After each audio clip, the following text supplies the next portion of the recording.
Bismillah. Assalamualaikum warahmatullahi wabarakatuh. Selamat pagi, Ibu Putri. Perkenalkan, nama saya Muhammad Fajrul Asidik selaku moderator. Lalu di bawah ini ada teman-teman saya Muhammad Fadil Kenza, Muhammad Fairuz Fauzan, dan Muhammad Ridho Ribang Zaki. Di sini kami akan membahas laporan MPSI Sistem Informasi Car Wash. Lalu yang pertama, saya akan masuk ke bagian pendahuluan pada bagian latar belakang. Latar belakang kami mengambil topik ini adalah karena sekarang ini penerapan teknologi informasi itu banyak diterapkan untuk pengelolaan pekerjaan karena efektivitas dan efisiensi yang terbukti mampu mempercepat kinerja dari segi waktu maupun proses pengolahan data. Itu khususnya pada perusahaan jasa yang masih menggunakan pengolahan data secara manual. Terkadang dapat menimbulkan kesalahan pencatatan maupun perekapan data yang dihasilkan dari banyaknya data transaksi sehingga perlu adanya penerapan teknologi informasi untuk meningkatkan kinerja pada sebuah perusahaan jasa pencucian kendaraan roda 4. Nah, Car Wash itu sendiri adalah salah satu perusahaan jasa yang menyediakan layanan berupa pencucian mobil yang umumnya tempat pencucian dilengkapi dengan fasilitas hidrolik. Prosedur pencucian juga dilakukan dengan cara konsumen datang ke tempat pencucian dan kemudian admin akan melakukan pencatatan nomor kendaraan, nama pemilik, serta telepon menggunakan buku. Nah, berdasarkan hasil wawancara yang kami lakukan, itu kami menemukan masalah berupa terjadinya antrian yang dapat mengakibatkan kerugian waktu dan tenaga.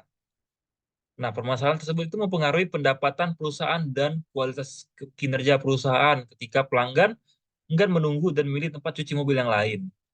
Nah, tentu saja hal ini harus dihindari guna mendapatkan eh, keuntungan yang maksimal juga demi mengedepankan kepuasan pelanggan.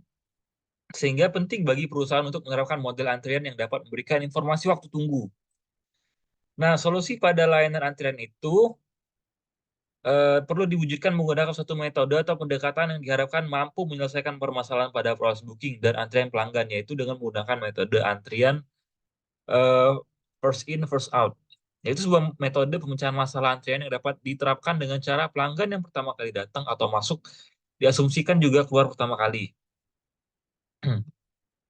Adapun tujuan dari perancangan sistem informasi Kairos ini, yang pertama itu membantu dalam mengotomatisasi proses-proses yang sebelumnya dilakukan secara manual, seperti pencatatan jadwal yang manual. Lalu peningkatan akurasi data, seperti meminimalkan kesalahan manusia atau human error dalam melakukan pencatatan dan pengelolaan data transaksi dan jadwal. Lalu peningkatan layanan pelanggan, seperti dapat memesan jadwal pencucian, serta mendapatkan keuntungan dari membership aplikasi.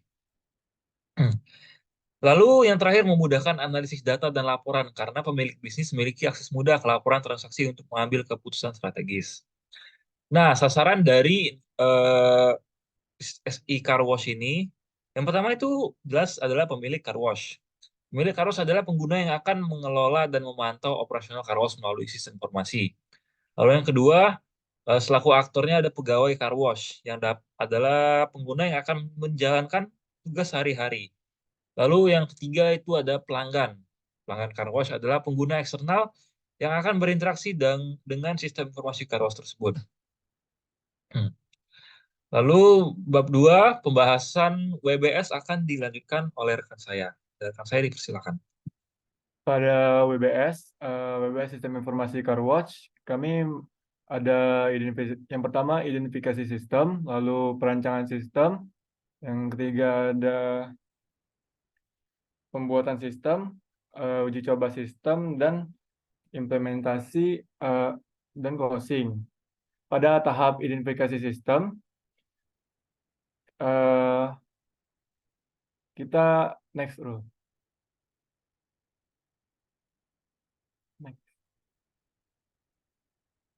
Pada identifikasi sistem, ada analisis kebutuhan pelanggan, lalu evaluasi sistem yang ada, dan penyusunan laporan identifikasi masalah pada sistem.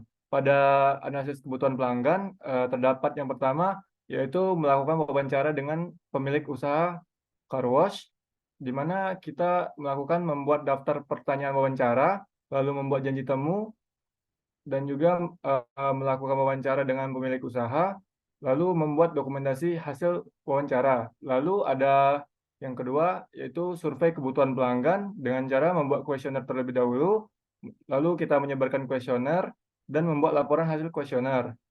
Pada evaluasi sistem yang ada, kita akan mengaudit proses car wash yang ada.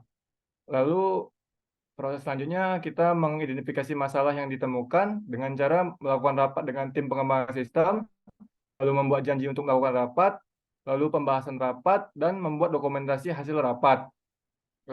Dan penyusunan laporan identifikasi masalah pada sistem, yaitu kami melakukan ringkasan analisis kebutuhan pelanggan, lalu laporan evaluasi masalah yang ada. Pada tahap perancangan sistem,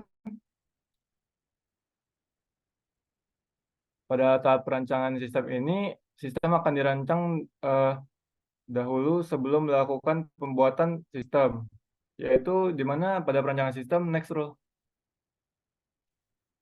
Kita merancangkan sistem, ada yang itu perancangan arsitektur aplikasi, perancangan basis data, desain antarmuka pengguna, lalu perancangan algoritma penjadwalan car wash. Di perancangan arsitektur aplikasi, kita melakukan rapat dengan tim pengembang, lalu mengidentifikasi arsitektur yang tepat, lalu menentukan DBMS yang akan digunakan, dan lalu mendesain alur kerja aplikasi. Di perancangan basis data, kita melakukan rapat dengan tim pengembang, mengidentifikasi entitas dan hubungan basis data, merancang skema basis data, lalu merancang keamanan basis data. Pada desain antarmuka pengguna, kita melakukan rapat dengan tim pengembang, lalu juga merancang tampilan aplikasi, mendesain prototipe aplikasi, lalu menguji prototipe aplikasi. Pada perancangan algoritma penjadwalan car wash, kita melakukan rapat dengan tim pengembang, identifikasi kriteria penjadwalan, mengembangkan algoritma penjadwalan, dan menguji algoritma penjadwalan. Pada tahap pembuatan sistem, di mana di pembuatan sistem ini kita membuat arsitektur sistem, membuat database, membuat interface sistem, lalu membuat coding sistem. Pada membuat arsitektur sistem, di mana kita mendefinisikan arsitektur sistem, lalu menentukan komponen sistem, membuat hubungan antar komponen sistem, lalu mendokumentasikan arsitektur sistem, dan pada saat membuat database, kita membangun database, lalu input data ke database, melakukan testing dan evaluasi, dan mendokumentasikan hasil database. Dan selanjutnya kita membuat interface sistem, di mana membuat coding interface, lalu melakukan testing dan uji coba interface, mendokumentasikan hasil interface pengguna, dan kita membuat coding sistem, di mana membuat kode untuk komponen sistem, lalu melakukan pengujian kode, melakukan debugging kode, lalu membuat keamanan sistem. Pada tahap uji coba sistem, kita melakukan uji coba sistem, yaitu ada mengevaluasi komponen sistem, di mana kita memeriksa data pada sistem, lalu memeriksa fitur pada sistem, dan selanjutnya kita mengevaluasi kekurangan sistem, yaitu menganalisis kekurangan sistem setelah uji coba, lalu menyusun laporan analisis kelemahan sistem, lalu kita memperbaiki sistem yang bermasalah, melakukan rapat perbaikan sistem, menentukan jadwal dan lokasi yang tepat, dan melaksanakan rapat perbaikan sistem. Pada implementasi dan closing, next rule. Kita melakukan penerapan sistem yang dimana kita menginstal sistem informasi car wash, lalu melakukan monitoring pada sistem, lalu melakukan migrasi data. Pada evaluasi sistem, kita melakukan rapat evaluasi sistem, lalu dokumentasi akhir, di mana menyusun dan dokumentasi sistem project, lalu mengarsipkan semua dokumen sistem project. Dan yang terakhir yaitu penutupan project, di mana penyerahan sistem informasi car wash dan pembuatan laporan hasil project.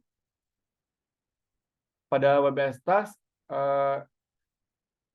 merupakan alat manajemen proyek yang digunakan untuk memecah pekerjaan proyek menjadi tugas-tugas yang lebih kecil dan lebih terkelola, yaitu di identifikasi sistem, tahap inisiasi awal proyek, dan identifikasi adalah fase awal dalam manajemen proyek. Next. Yang pertama yaitu membuat daftar pertanyaan wawancara, lalu yang kedua membuat janji untuk wawancara dengan pemilik usaha, dan ketiga melakukan wawancara dengan pemilik usaha, lalu yang keempat membuat dokumentasi hasil wawancara. Selanjutnya membuat kuesioner, lalu menyebarkan kuesioner, dan ketiga membuat laporan hasil kuesioner dan mengaudit proses car wash yang ada. Selanjutnya membuat janji untuk rapat dengan tim pengembang, pembahasan rapat, membuat dokumentasi hasil rapat, lalu ringkasan hasil analisis kebutuhan. Dan yang terakhir yaitu laporan evaluasi masalah yang ada. Pada tahap perancangan sistem, tahap ini bagian penting dari pemecahan pekerjaan yang berkaitan dengan perancangan sistem dalam sebuah proyek. Dalam tahap ini, kita yang pertama melakukan rapat dengan tim pengembang, lalu mengidentifikasi arsitektur yang tepat, lalu selanjutnya menentukan, next.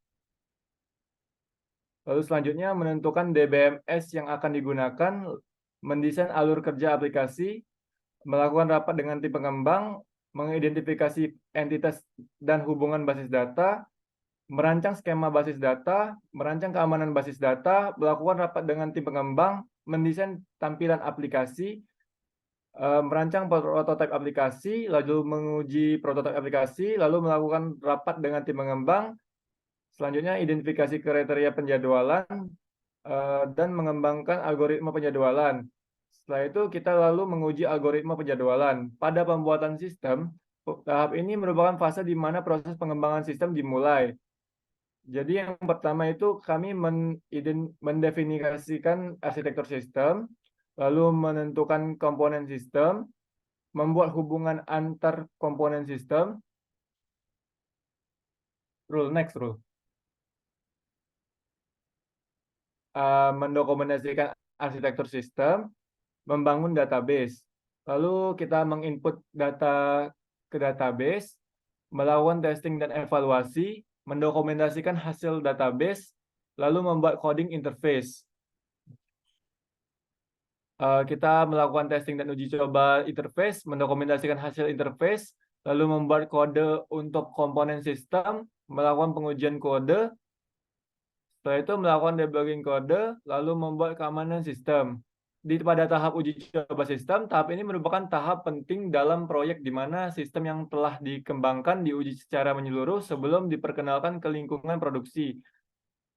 Lalu yang pertama kita melakukan memeriksa data pada sistem, lalu memeriksa fitur pada sistem, menganalisis kekurangan sistem ada setelah uji coba, lalu selanjutnya menyusun laporan analisis kelemahan sistem, menentukan jadwal dan lokasi rapat.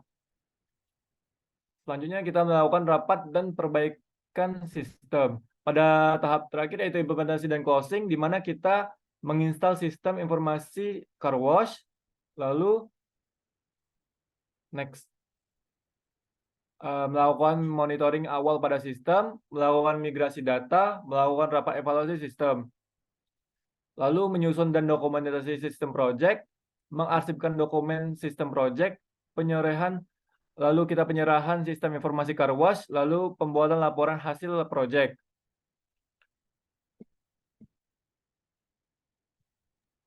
Oke, untuk struktur organisasi di sini, next, Rob.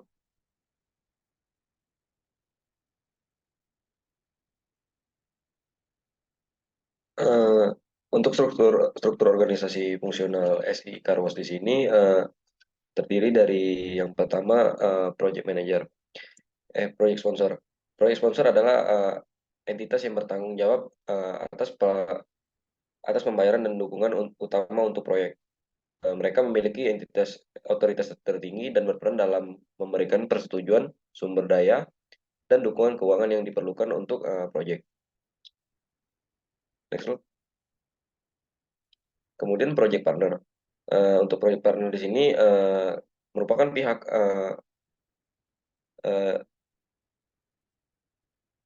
eksternal seperti kontraktor atau vendor atau pihak internal seperti departemen atau tim lain dalam organisasi yang memiliki kontribusi khusus dalam proyek.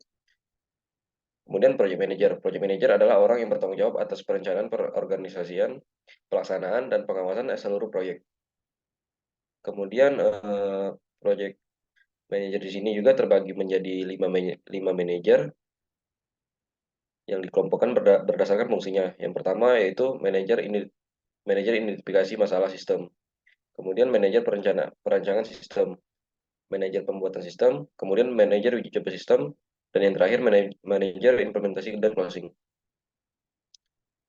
Dan setiap dalam struktur organisasi fungsional memiliki peran khusus yang berkontribusi pada keseluruhan keberhasilan proyek pengembangan sistem informasi. Next, Bro. Kemudian analisis masalah dan kebutuhan.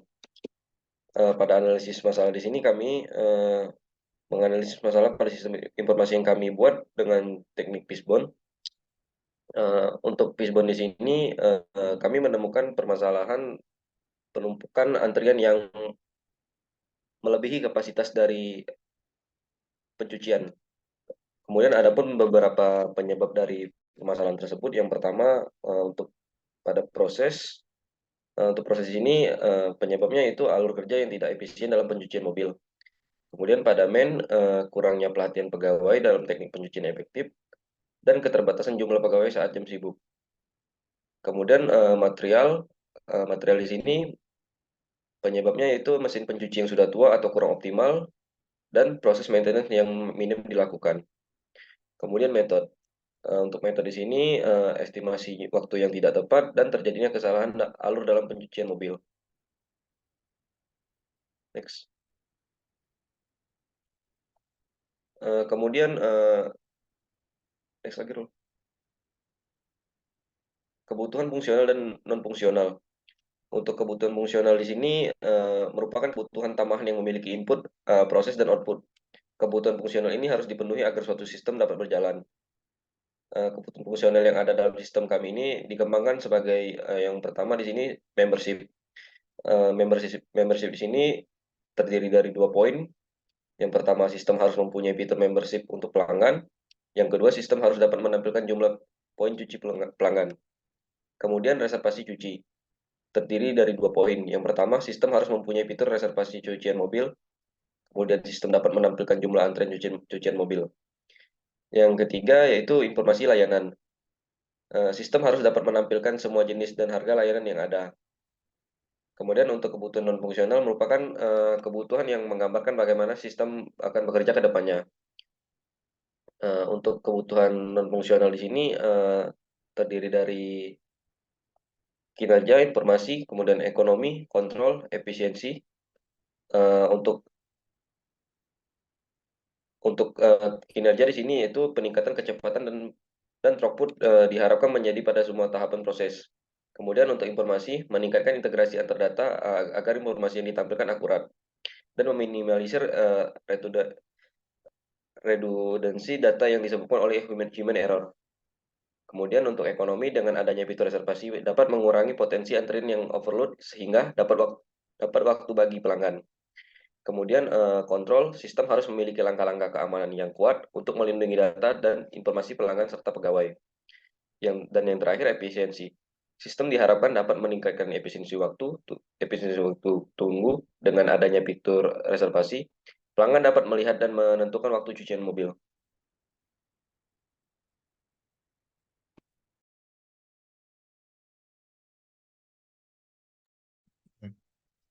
Selanjutnya masuk kepada rencana anggaran biaya atau RAB. Next. Untuk total anggaran pada sistem yang kami kembangkan sini itu kira-kira untuk harga kotornya itu berkisar 52.170.000. Bisa di zoom sedikit?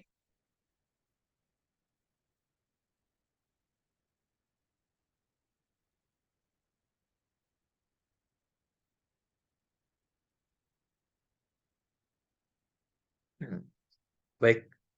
Nah, di sini kami itu menyesuaikan berdasarkan dari tas yang di atas. Untuk kegiatan yang pertama itu pada identifikasi sistem itu ada membuat daftar pertanyaan wawancara, membuat janji daftar temu, lalu melakukan wawancara dan sampai melakukan laporan evaluasi. Untuk SDM sendiri itu ada sistem analis, project manager, staf administrasi, staf dokumenter, auditor, lalu tim pengembang. Untuk honornya sendiri di sini, kami mendapatkan nilainya itu berdasarkan dari internet. Kira-kira untuk sistem analis itu sekitar 250.000 per hari atau per kegiatan. Di sini contoh sistem analis itu dia membuat daftar pertanyaan wawancara dengan jumlah 2 orang dengan lama hari 1. Maka ini kita hitung jadi 500.000. Lalu untuk di bagian sebelah kanan sini ada peralatan yang dibutuhkan seperti alat perekam wawancara, ada berjumlah 50.000, lalu ada ATK paket 150.000. Lalu beberapa kegiatan juga di sini kami buat seperti melakukan wawancara, lalu membuat dokumentasi itu ada uang bensin dan uang makannya atau biaya perjalanan. Lalu setelah kita menghitung dari peralatan, biaya honor, lalu biaya perjalanan, maka ditotalkan di sini ada 500.000. Dapat dilihat banyak contoh di sini, langsung saya singkat saja. Lalu untuk tahapan yang kedua yaitu perancangan sistem, dari melakukan rapat dengan tim pengembang sampai di bawah sedikit kita menguji algoritma penjadwalan, hampir sama seperti yang tadi. Ada project manager, tim pengembang, software arsitek, database developer, UI designer, dan lain sebagainya. Di sini ada peralatan yang dibutuhkan juga, rata-rata peralatannya sudah dimiliki oleh tenaga ahli, jadi tidak perlu dibeli lagi. Tapi ada beberapa juga yang diperlukan, seperti lisensi, lalu untuk keamanan sistem, untuk secara jelasnya dapat dilihat di laporan. Next.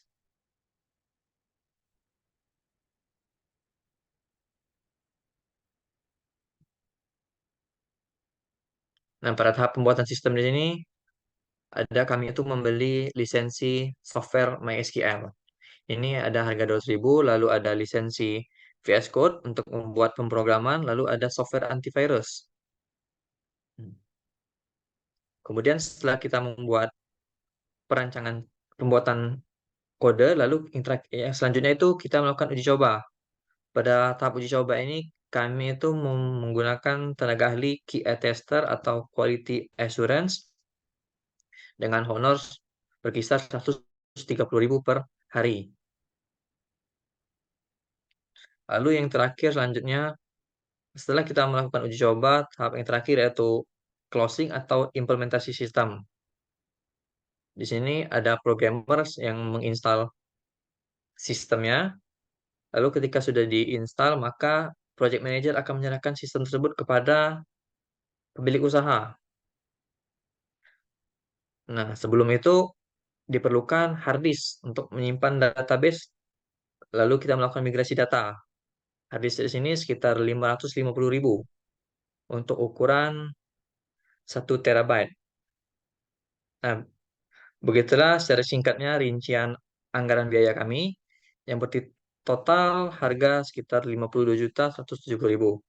Next. Selanjutnya untuk analisis biaya manfaat di sini cash flow-nya itu 52.170.000. Next. Untuk rincian biaya dan manfaatnya di sini, yang pertama itu ada biaya pengadaan meliputi dari pembelian perangkat lunak, software, lalu ada pembelian hardware berupa hard disk tadi, lalu biaya akomodasi seperti biaya bensin dan makan. Untuk biaya proyek di sini pada tahap identifikasi sistem analis bertotal 2.250.000. Lalu ada project manager 2.250.000 dan seterusnya. Pada tahap perancangan sistem, total harga untuk tenaga ahlinya dapat dilihat pada tabel tahun ke-0 di sini. Selanjutnya untuk pembuatan sistem dan uji coba sistem sama saja, hanya ditotalkan saja. Next. Nah, setelah itu untuk biaya perawatan ini ada biaya maintenance atau pemeliharaan berupa seperti apabila sistem itu overheat, Lalu ada biaya staff yang untuk mengontrol atau melihat dari sistem tersebut. Untuk per tahun pertama, biaya maintenance itu sekitar 15 juta, lalu meningkat 2 juta per tahun sampai tahun kelima. Untuk biaya staffnya, honornya itu per bulan sekitar 550.000, maka setahun jadi 700.000. Nah, dengan peningkatan per tahun itu 2 juta juga. Maka dapat ditarik total biaya 52.170.000 dengan biaya perawatan per tahun pertama 22 juta, tahun kedua 26 juta, sampai tahun kelima 38 juta. Untuk manfaat wujudnya di sini, dengan menerapkan sistem antrian online tersebut, tentunya dapat meningkatkan pendapatan pemilik usaha. Sebagai contoh, dapat meningkat dengan menggunakan sistem ini, maka pendapatan per tahun pertama itu dapat meningkat sebesar 15 juta. Lalu selanjutnya per tahun kedua akan mengalami peningkatan sebesar 7 juta, dan seterusnya sampai tahun kelima. Lalu manfaat selanjutnya, pengelolaan antrian yang efisien. Dengan menggunakan sistem ini, tentunya dapat membuat antrian tidak panjang dan efisien. Untuk per tahun pertama keuntungannya 8.500.000, tahun selanjutnya 13.500.000, dan selanjutnya lagi 18.500.000, dan terakhir per tahun kelima 28.500.000. Manfaat wujud selanjutnya yaitu peningkatan efisiensi dan produktivitas. Pada tahun pertama mendapat keuntungan sekitar 10 juta, tahun selanjutnya meningkat sebesar 4 juta. Dengan total wujud 33.500.000 tahun pertama, untuk tahun kedua 49.500.000, dan sampai tahun kelima itu 97.500.000. Selanjutnya manfaat terwujud di sini berupa mendapat promosi dari dan citra positif dari pelanggan. Nah, dari pelanggan yang menggunakan sistem ini, maka tentunya kita akan mendapatkan promosi dari yang apa yang mereka alami di sistem tersebut. Seperti misalnya pengantriannya itu lebih efisien karena kita dapat memesan dari rumah sehingga tidak perlu menunggu waktu yang lama. Nah, dari situ maka pelanggan akan mempromosikan sistem ini ke konsumen lain. Kira-kira setahun itu maka kita tuh mendapatkan 13 juta dari hasil promosi dari pelanggan tersebut. Selanjutnya akan mengalami peningkatan per 5 juta untuk setiap tahun. Selanjutnya itu meningkatkan kepuasan dan loyalitas. Untuk keuntungan yang pertama pada tahun pertama sekitar 11.500.000, terus meningkat sebesar 4.500.000 sampai ke tahun kelima 29.500.000. Jadi untuk total manfaat tak wujud di sini 24.500.000, untuk tahun kelimanya 62.500.000. Lalu total manfaat ini kita hitung dari total manfaat wujud dan tak wujud. Maka dapat dilihat pada tabel di sini. Selanjutnya kita menghitung selisih atau prosit. Total manfaat dikurang dengan total biaya. Maka nilainya 36 juta, lalu tahun kedua 57.500, tahun ketiga 79 juta, tahun keempat 100.500.000, dan tahun kelima 122 juta. Next. Nah, setelah itu yang perlu kita lakukan selanjutnya itu menentukan payback period atau analis atau titik balik impas. Di sini total biaya pengadaan sistem pada tahun ke-0 itu 52 juta, lalu selisih pada tahun pertama itu 36 juta, lalu kita kurangkan, maka sisa biaya sistem pada tahun pertama 16.700.000. Selanjutnya dari sisa ini kita bagi dengan pengadaan sistem 0, lalu kita kali 1, maka dapatnya 0,3.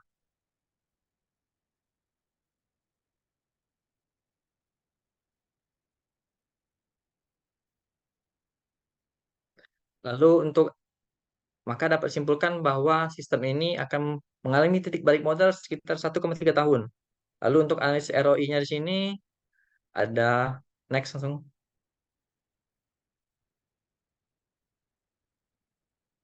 Nah, maka sistem ini dapat disimpulkan bahwa jumlah keuntungan terima saat ini perusahaan pada tahun kelima apabila sistem diterapkan sebesar 163.300.000 sekian. Lalu metode IRR atau internal rate reverse. Next.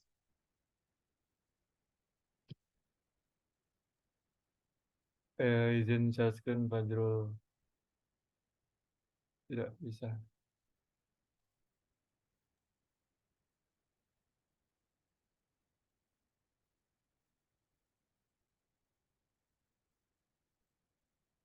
Tidak bisa share screen Fajrul. Kasih admin dulu Sudah. hostnya. Oke, izin. Ada kan? Ada.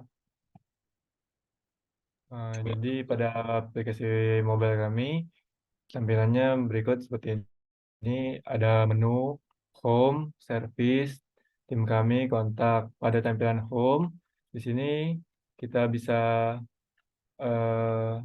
become member. Pada become member, ini tampilan poin-poin keuntungan jadi member. Kita mendaftar menjadi membership, mengisi data, lalu daftar. Pendaftaran membership berhasil. Lalu kita kembali kepada home lagi, ada tampilan untuk service, di mana ini akan menuju ke service langsung. Pada bagian service akan menunjukkan tahapan proses dari car wash ini, lalu juga ada service-service dari kami. Selanjutnya di bagian tim kami, ini ada tampilan tim-tim pada car wash ini. Dan ada juga testimonials-nya. Lalu di kita bisa ke kontak. Ini merupakan tempat untuk kontak memberikan saran kepada aplikasi ini. Mungkin itu saja dari interface tampilan sistem kami.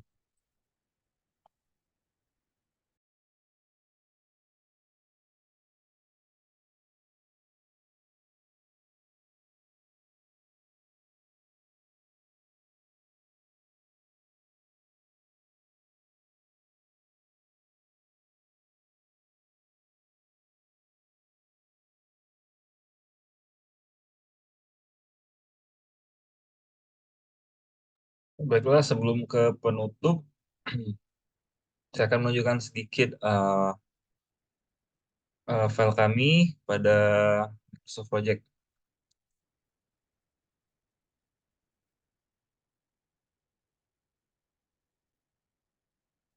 Nah, bisa dilihat di sini Gantt chart-nya. Ada nama task, durasi, kapan dimulai, kapan selesai, predecessor, nama resource, serta cost-nya.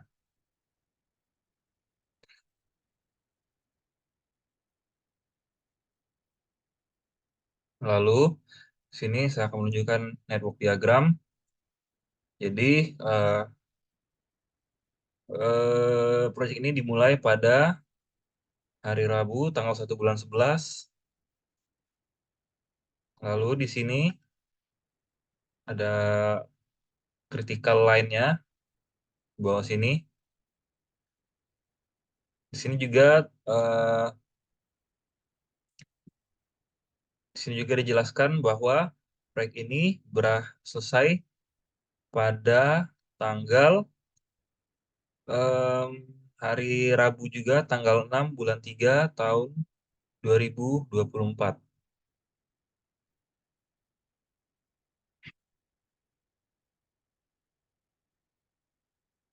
Setelah kembali ke PDF tadi, lalu tiba di penutup.